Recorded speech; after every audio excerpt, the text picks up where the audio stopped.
Hello everyone, my name's Zach, and I'm doing a commentary to How Applejack Won the War, Pony Watch. Of course it's gonna be Pony Watch. I think their commentary is really good. Okay. David Stroll will be linked in the description box below.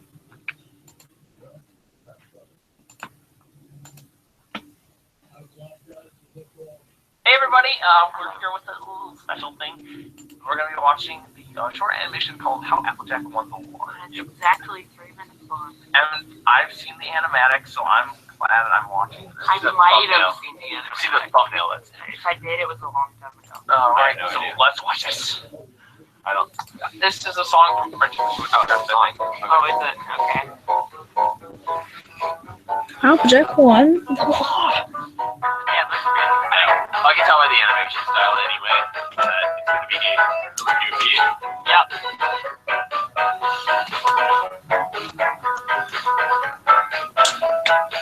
Trap. Wait, what did it say? You're driving.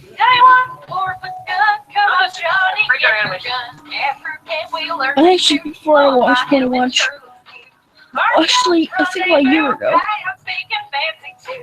About a year ago. Oranges are bad. I'm actually seeing this. I had just watched this. I had just seen the Applejack Won the War. It's a free some civilian casualties. Hit your mark, fatal blow. Grab your partner, go to down.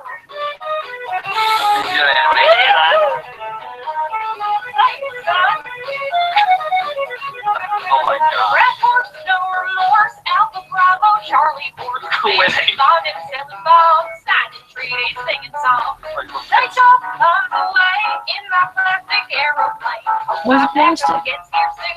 Hey, well, I spark blue. Oh, bad. Crap.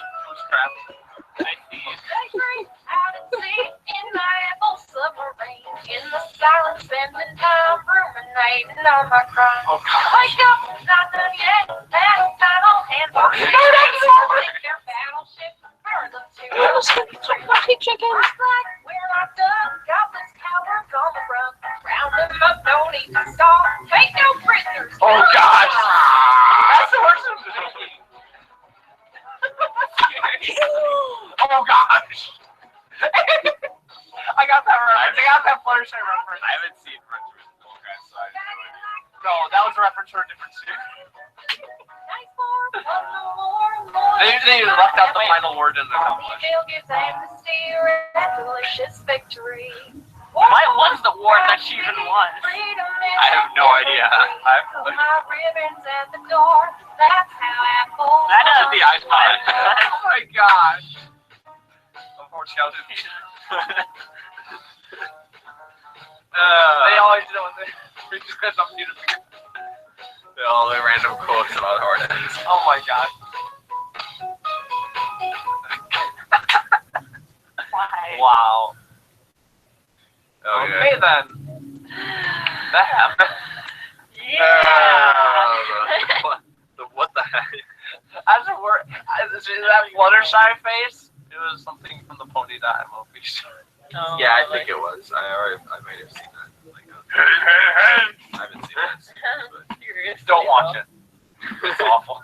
It's so creepy. Really though, it seems like these short animations end up being like these really random and silly. yeah, well, the whole fandom was like built on memes, so Yeah, and more or less. it started in 4chan. Let's just put it that way. True. Some of the So- animation was really good though. Yeah, I don't know. It was some of it. Okay, then. Stuff, I guess. But yeah, thanks for watching. That was odd. Alright, bye. Bye. Hey guys. So now I think I'm pretty sure that if I can find the right ones, I'm gonna do it. Let's see.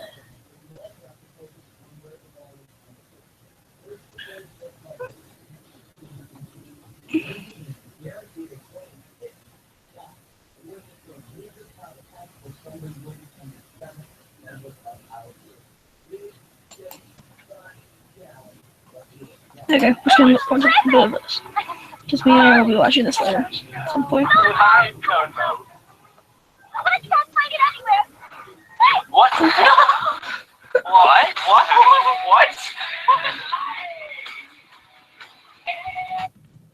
Sorry, copyright. Mr. Copyright. Sorry, it's Mr. Copyright, please. Is every pony all right? Oh. I can't tell if my eyes are open or closed. This isn't your average everyday darkness. This is advanced darkness. Oh my gosh!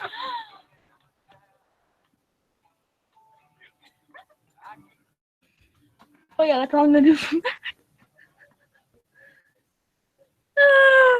I don't have time to watch the entire. Wait, I actually do. I'm gonna say that for me and Addie.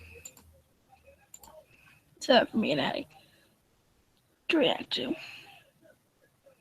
Do I have something to react to? Just something. Anything. Anything.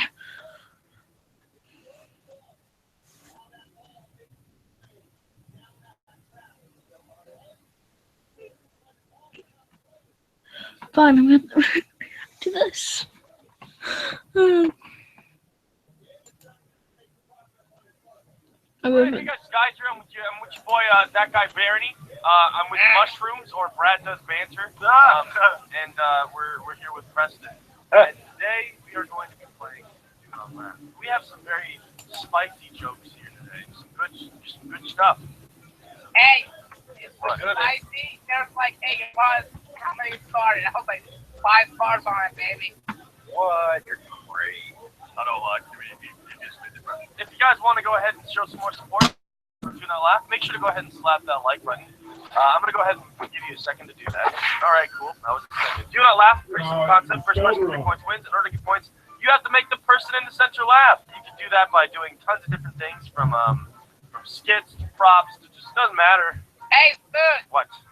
Brad is a Pop-Tart in his armor. You say Red or Brad? Brad is a Pop-Tart. Oh. Who? My name's not Brad, buddy. It's Brad! Get it right! Bradley. He prefers to be called Bradley. No. Yo, Brad, He loves Bradley. he's a Pop-Tart. Shut up! Anyway, Barney, you want to get the center? Yeah, that's the That's best. not Brad. That's the joke.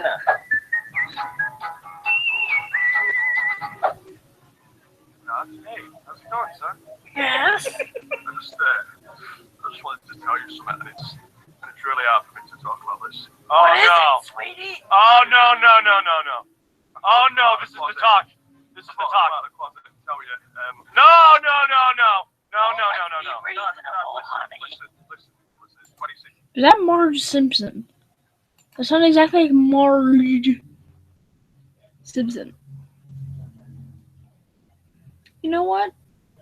I'm actually going to react to this. Copyright, please. Copyright, please. Copyright, please. Sorry, copyright, please. Why so commentary, please?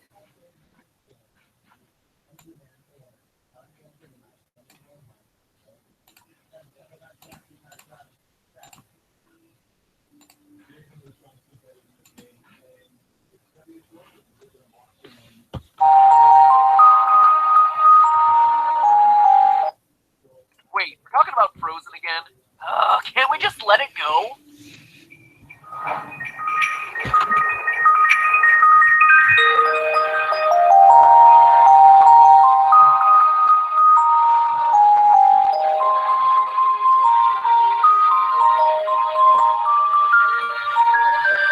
Hello, Internet! Welcome to Film Theory, the icy cold heart bringing a chill to the Disney canon. Case in point today, Frozen. You know those movies you love to watch over the holidays? For Steph and I, it's always Nightmare Before Christmas around Thanksgiving, and then Lord of the Rings and Disney leading up to Christmas. And with my tryptophan-induced napping and I Black don't Friday get shopping that. behind me, it meant that it was time for my yearly viewing of Frozen. And you know what? It's still a really good movie. I know it's easy to hate on it because of the overexposure that it got, but in all honesty, the characters are great, the songs are great, it's really funny. So dear internet, stop hating on popular things just to be all edgy and anti-culture, okay? You know, I say that, but then you gotta consider that a huge part of this movie's success was Disney's own willingness to hate on its own established tropes. No one is saved by true love kiss, everyone dismisses the idea of love at first sight, and the dreamy Prince Charming turns out to be the villain. But ever since I watched the movie the first time, it's always been that last point that bothered me the most. Because for as much as I loved Prince Hans's turn to the dark side in the final moments of the movie, it just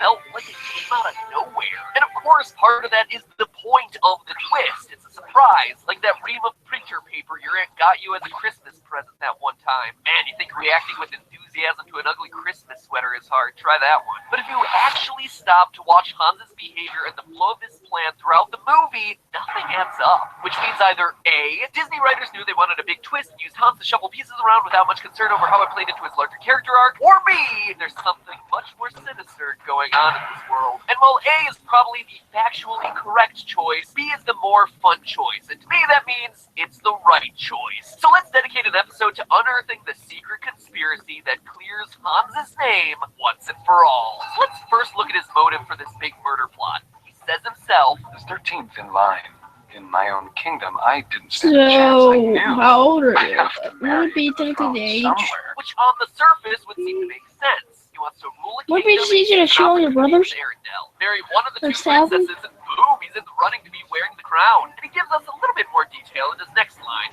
As heir, Elsa was preferable, of course, but no one was getting anywhere with her. But you were so desperate for love, you were willing to marry me just like that. So option one is marry Elsa and fast track your way up to the royal throne, but since she tends to give people a bit of the old cold shoulder, I don't hear your raucous laughter, so let me shout it louder. Cold shoulder!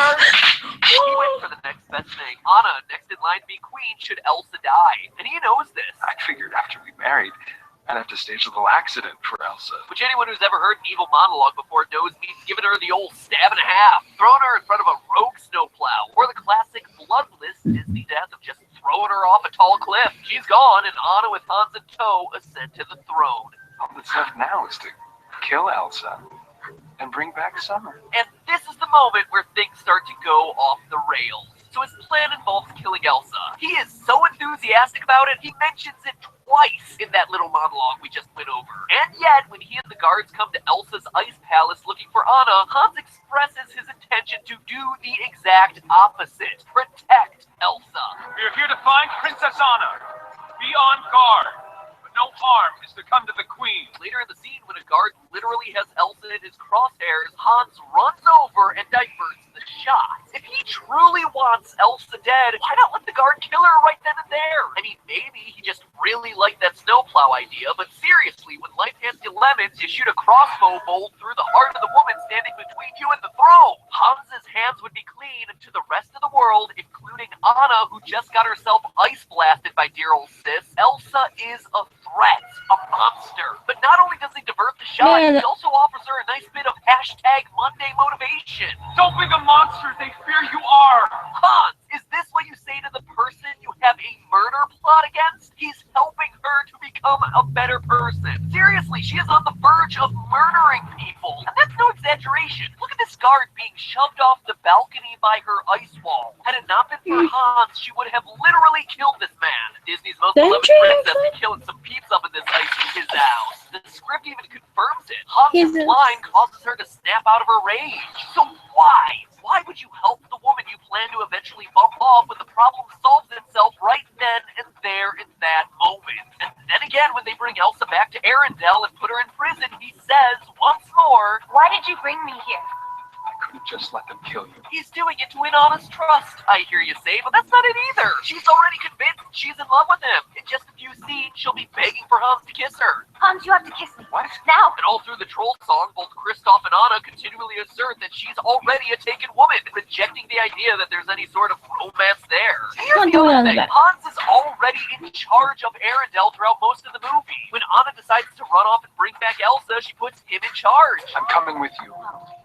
I need you here.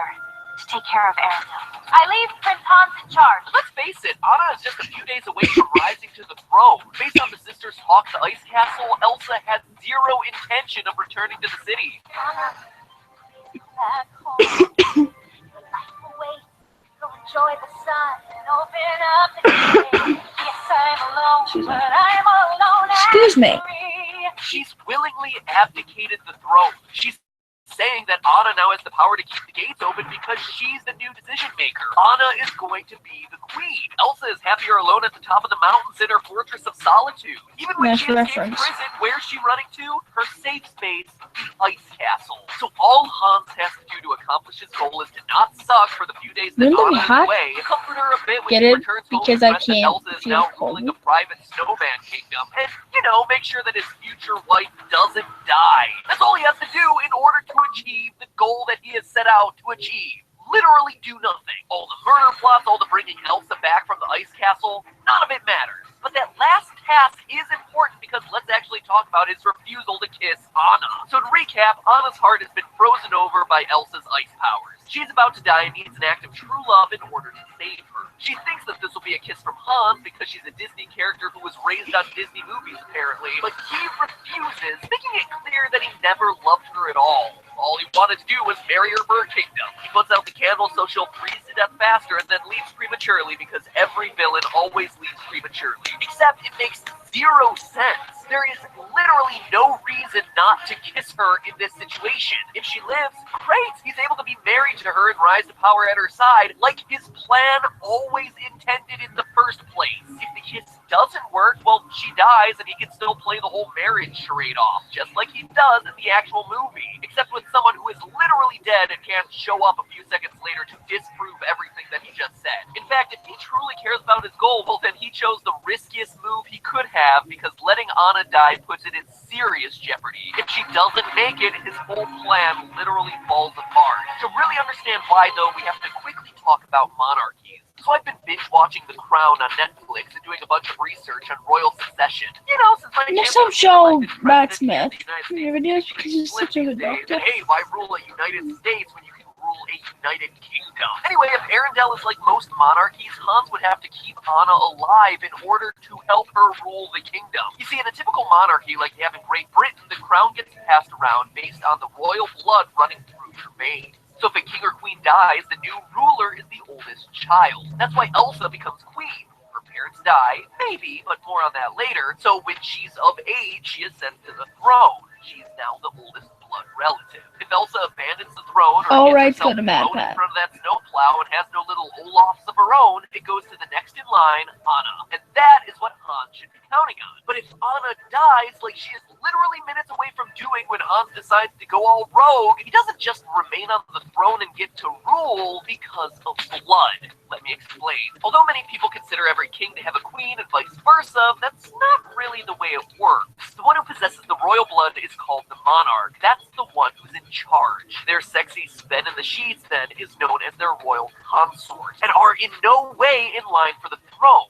For an example, just look at the British line of succession. The Queen's husband, Philip, isn't even in the top 50 when it comes to waiting in line for the throne. Mrs. Irina Walker Kruger, who lives in the U.S., is more likely to become the next British monarch, and she is currently on probation for being associated with illegal gambling and cockfighting. That is no joke. That person is more likely to become the Queen of England than Philip, the current Queen's husband. And based on how we see the monarchy handoffs happening in Frozen, Arendelle would operate the same way.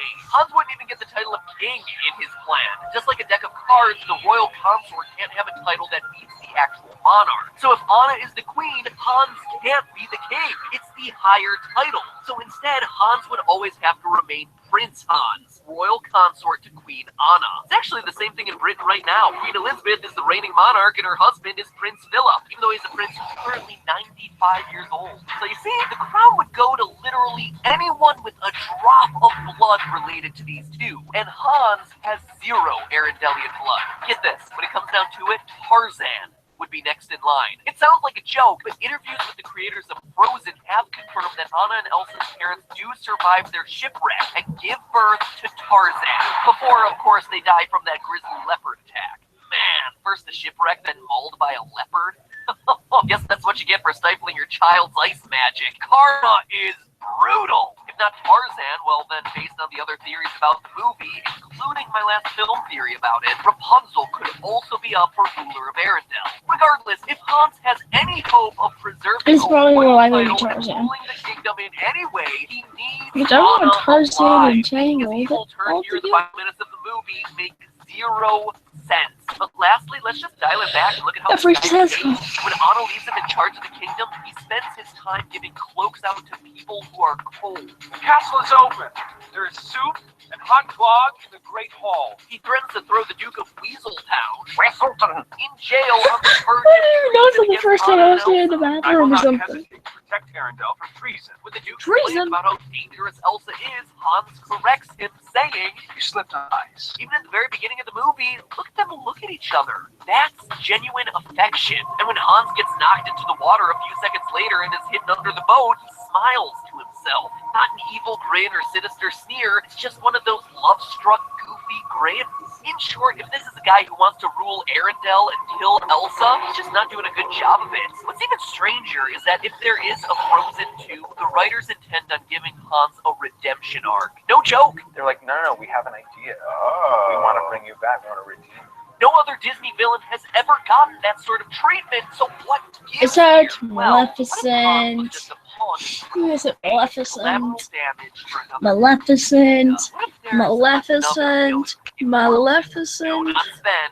Not even the Duke of Weaseltown. Westleton. Olaf. No, it's not Olaf. That would be stupid. Westleton. The true It's Westleton. villains in Frozen are the trolls. You heard me. Those cuddly little rocks that are just And the randomly ducks. dumped into the movie may just be the ones with the evil intent. Now, that may seem like a stretch, but hear me out here. Let's start with their song Kicks Rougher, which at It's first my seems like a birthday lighthearted comedy stream. song, but when It's you the actually birthday stream. bother to pay attention The to birthday the lyrics, they contain some really disturbing lines. Like I mentioned earlier, Kristoff is very upfront about Anna already being engaged to Hans. She's engaged to someone else, okay? And yet, despite this, the trolls steamroll past that little detail, saying her quote engagement is a flex arrangement. And get the fiance out of the way and the whole thing will be fixed. By the end of the song, the trolls are literally trying to trick Anna into marrying Kristoff. Do you, Anna, take Kristoff to be your wrongfully wedded? You're getting married. Willfully ignoring that she probably doesn't want to kiss a guy who literally eats carrots that came out of his reindeer's mouth. But why would they push so hard to see these two married? Well, remember, Kristoff was adopted by the trolls, part of the clan, so having one of their own be a part of the noble family is a huge deal, especially when the nobles think you'll look like this. Some pretty sinister looking imagery right there. Just saying. Also, ask yourself this. Who were the first ones to scare Elsa about her powers? The trolls. Prior to visiting them, Elsa was confident in her abilities. The only reason Anna gets injured at the top of the movie is because she was reckless, leaving Elsa as the one who has to take all the blame. Elsa, what have you done?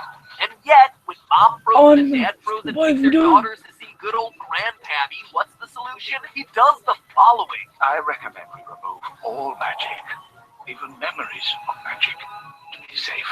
Remove all magic, he said. Huh, did Anna ever have powers too?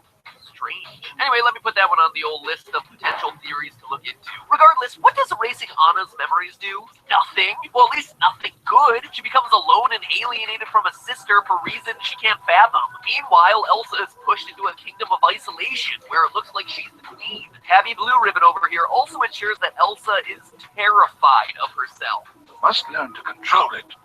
Fear will be your enemy. You sure about that, Grandpappy? You're gonna say that fear is the ultimate enemy and then punctuate the moment by doing what now? Scaring her with a spooky vision. Alright, cool. Good on you. To quote the script, the spikes turn into human form, which then attack the silhouette of adult Elsa. This frightens Elsa. Fear is going to be your enemy. Boo! Gotcha! Good one, Grandpappy. Worst jump scare ever. Should put you into FNAF's sister location custom nights. All of this even though, once again, Elsa was fine and had perfect control of her powers before this visit. What else did the trolls do? Oh yeah, they willfully mislead Anna into thinking that she needs True Love's kiss to survive her frozen heart, despite them being love experts and also completely wrong. A true love's kiss, perhaps?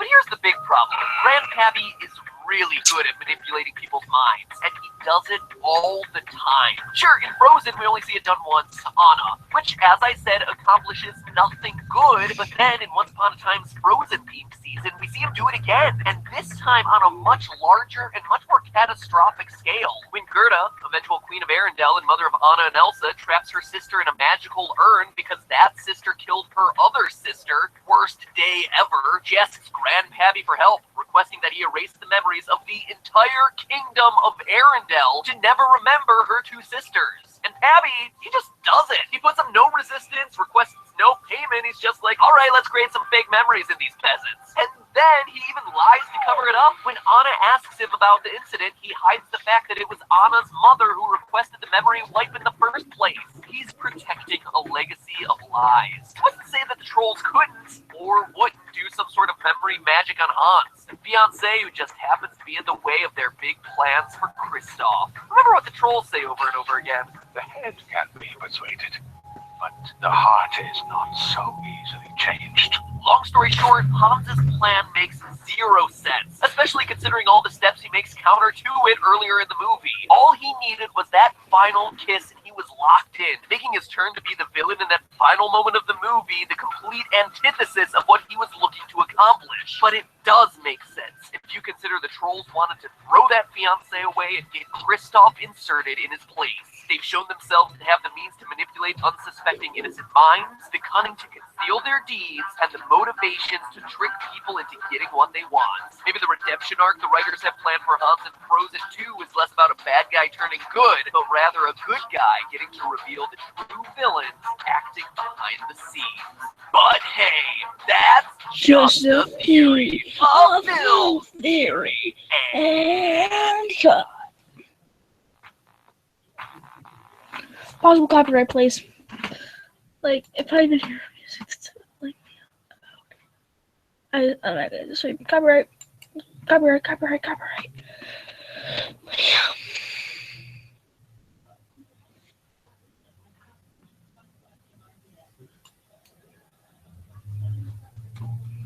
But yeah, that will be the end of the stream, guys. So yeah, you gonna need to do that. But yeah.